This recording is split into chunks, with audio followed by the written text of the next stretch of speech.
protists are divided into two categories. The protists are kind of like the living organisms that just don't really fit anywhere else. So the protists include algae and protozoa. Algae can be unicellular or they can be colonial, which means multicellular. Algae are photosynthesizers, so they get their energy from sun. And algae contain chlorophyll A, and that's where the site where photosynthesis occurs in the chloroplast. Protozoa, on the other hand, are heterotrophs, so they cannot do photosynthesis. Most protozoa are going to be unicellular. The algae, like I said, are photosynthetic. Most of the time they're microscopic, but as you probably have seen in your lake, that they also come in macroscopic form. Algae contain chloroplasts similar to plants, and they also will have chlorophyll where photosynthesis occurs. And algae can be characterized by their type of pigment, so there could be red algae, green algae, brown algae. Algae also have a cell wall, and they may or may not have flagella.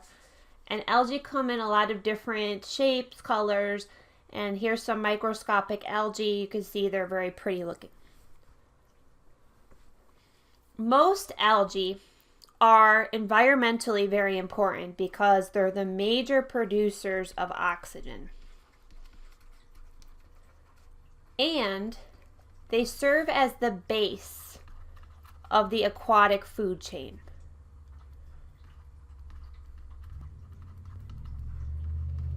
And plankton are the base of the aquatic food chain.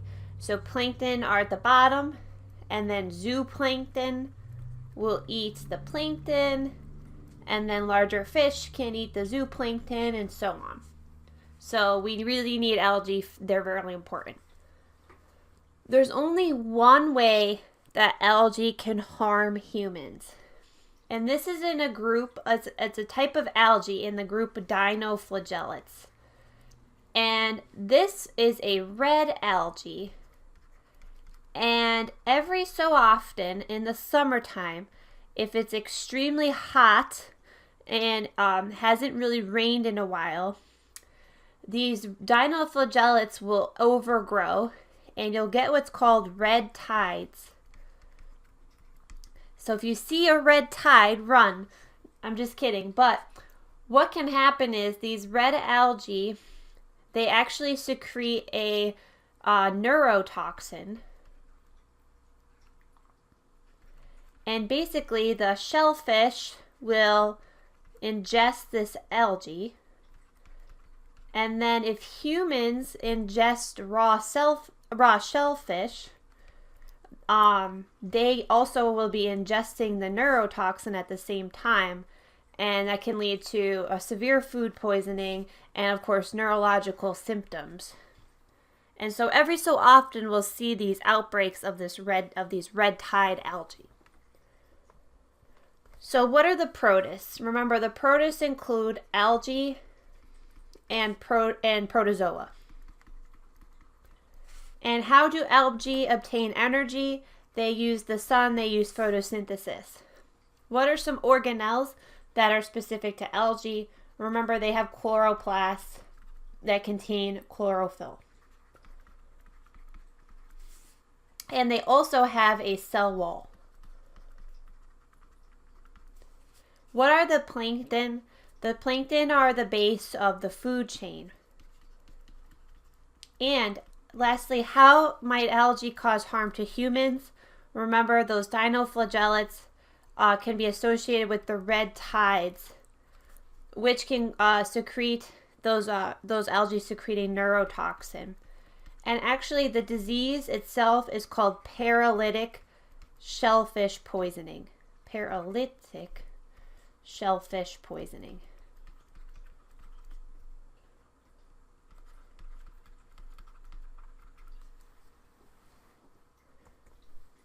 The protozoa. The protozoa is a very diverse group. There are many types of protozoa. Most of the time, they're unicellular, and they're always going to lack a cell wall. Some protozoa are parasitic. So there are some of the most deadly parasitic diseases are actually caused by protozoa. All protozoa are heterotrophic, meaning they need to obtain their energy from food by engulfing organic matter. Now, there's two stages in the life cycle of protozoa. A trophozoite. This is the active stage. So this is when the protozoa is actively feeding and metabolizing. The cyst stage is more of a dormant stage of the protozoa. So if they are in contact with unfavorable conditions or lack of food or something like that. And oftentimes a protozoa will cycle between this cyst, here's the cyst here, and then they cycle into the trophozoite or feeding stage. And then if conditions become poor, they'll form the cyst again. Now, the way that we classify protozoa is we put them into categories based on type of motility. And there's 4 groups. The mastigophorans, these are protozoa that have a flagella as pictured here. Okay, so they use flagella for movement. Amoebas, such as pictured here, amoebas have pseudopods. And pseudopods are kind of like extensions. So you can see here a bunch of blebs. Those are extensions that are used by the amoeba. Ciliophorans. These are protozoa. If you look closely, you'll see this little protozoa has little hairs. So these are protozoa that have cilia, which are these little proteins that extend outside of the cell. And lastly, apicomplexans are non-motile protozoa, so a protozoa that has no form of movement. As I mentioned, a lot of the most dangerous diseases out there are actually caused by a protozoa. And again, we characterize them by the type of movement. So some of the amoeba protozoas often spread through contaminated drinking water, and they may cause brain infections. Ciliated protozoa typically they're zoonotic, so they're gonna spread. If they do spread to humans, it's from animal to human. The protozoa with flagella, a lot of these can be spread through insect vectors. So, for example, trypanosomes, which can often be spread by various insects. Another one is trichomonas, which is a sexually transmitted disease. Giardia, which can spread mostly through drinking water that's contaminated with the protozoa.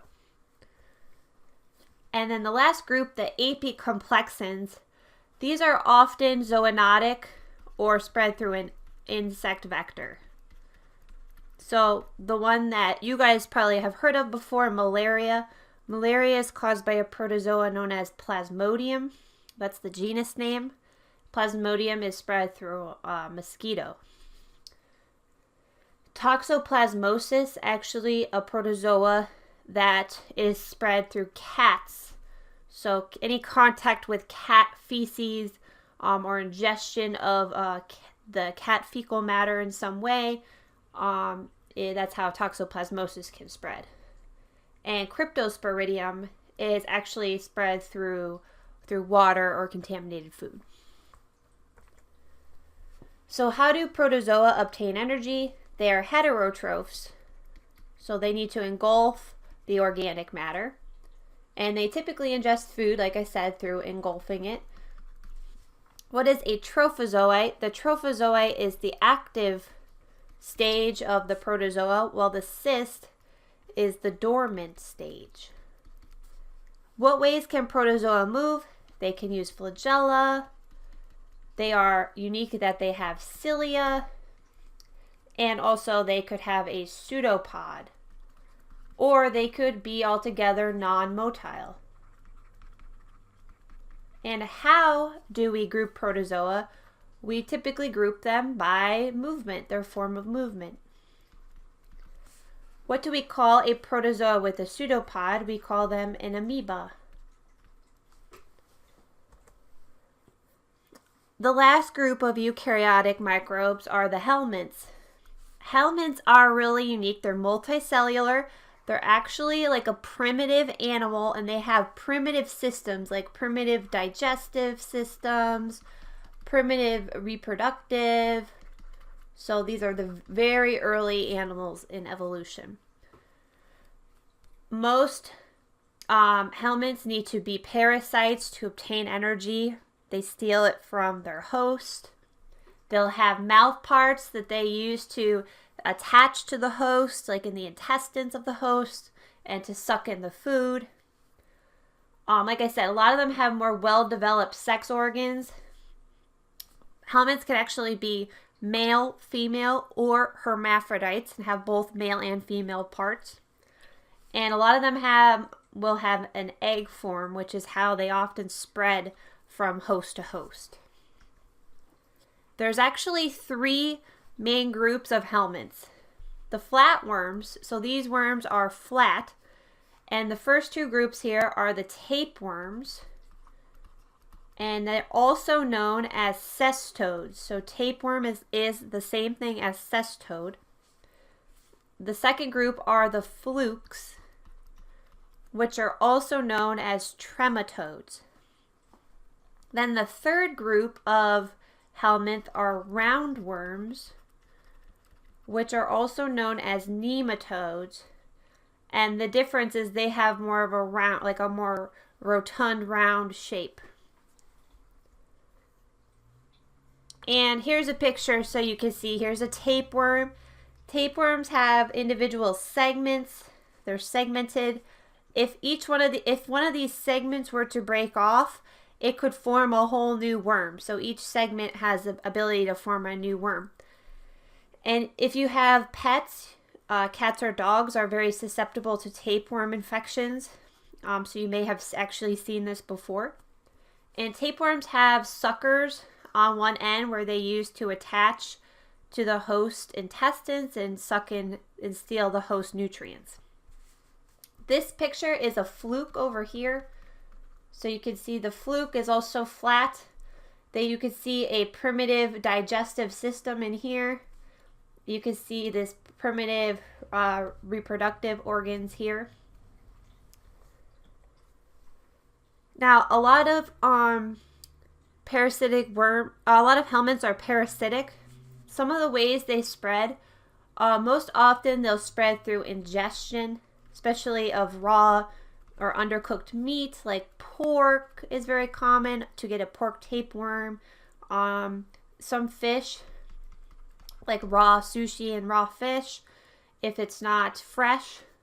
So there could be a egg in the meat and you could ingest it that way. Another way they might spread is some insect vectors may carry some of these worms.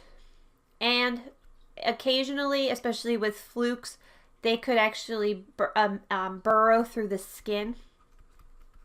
So like if someone were walking barefoot they could burrow through the skin that way. And typically in the United States, it's not very prevalent to get a helminth infection, but in other countries where the climate's different, and these things thrive in the environment, it will be more common. So what are some features of helminths? Remember, they're parasitic. They have primitive organ systems, and they're multicellular. They're actually early animals. The 3 main types of helminths include the tapeworms, which are also known as cestodes, flukes, which are also known as trematodes, and roundworms, which are also known as nematodes. How can helminth diseases spread? Remember, most of them are going to spread through ingestion. They could spread through an animal or insect vector. Occasionally, they can penetrate skin.